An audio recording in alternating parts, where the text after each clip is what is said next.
প্রেমানন্দ মহারাজ কে? উনি কোন প্রেমানন্দ মহারাজ যাকে বেশি মানুষ চিনে না, জানে না? আমরা মহান প্রেমানন্দ মহারাজ বিবেকানন্দ ও রামকৃষ্ণ মঠ থেকে কালী সাধক মহারাজ।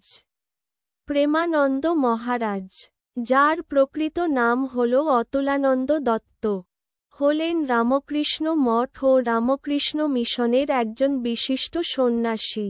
তিনি স্বামী বিবেকানন্দের প্রত্যক্ষ শিষ্য স্বামী সেবানন্দজির কাছে দীক্ষিত হন এবং পরবর্তীতে রামকৃষ্ণ পরমহংসদেব, মা শারদা দেবী ও স্বামী বিবেকানন্দের আদর্শে অনুপ্রাণিত হয়ে সন্ন্যাস গ্রহণ করেন।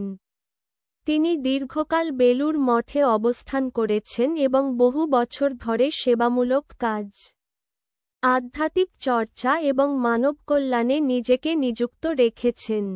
প্রেমানন্দ মহারাজ অত্যন্ত নম্র, হৃদয়বান এবং পরোপকারী একজন সাধক হিসেবে পরিচিত।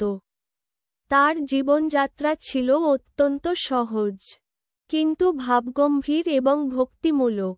তিনি গুরুতরভাবে মা শারদা দেবীর আদর্শকে অনুসরণ করতেন এবং তার জীবন থেকে ভক্তিভাব ও সেবার শিক্ষা গ্রহণ করতেন। তিনি বলতেন, মানুষের সেবা করাই হল ঈশ্বরের সেবা। তার ভাষায় ও ব্যবহারে ছিল গভীর সৌজন্যবোধ ও করুণার পরশ। প্রেমানন্দ মহারাজের বক্তৃতা ও উপদেশ হাজার হাজার মানুষের জীবনে আলো এনে দেয়।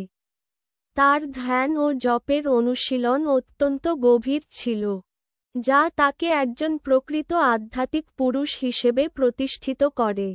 তার জীবন আজও বহু অনুসারীরা জন্য অনুপ্রেরণার উৎস। আত্মশুদ্ধি, ভক্তি, সেবা ও ত্যাগের মাধ্যমে প্রেমানন্দ মহারাজ দেখিয়ে গেছেন কিভাবে একজন সন্ন্যাসী প্রকৃত অর্থে সমাজের ও আত্মার কল্যাণে নিজেকে উৎসর্গ করতে পারে। তার সাধনময় জীবন সনাতন ধর্ম ও রামকৃষ্ণ আন্দোলনের গর্ব।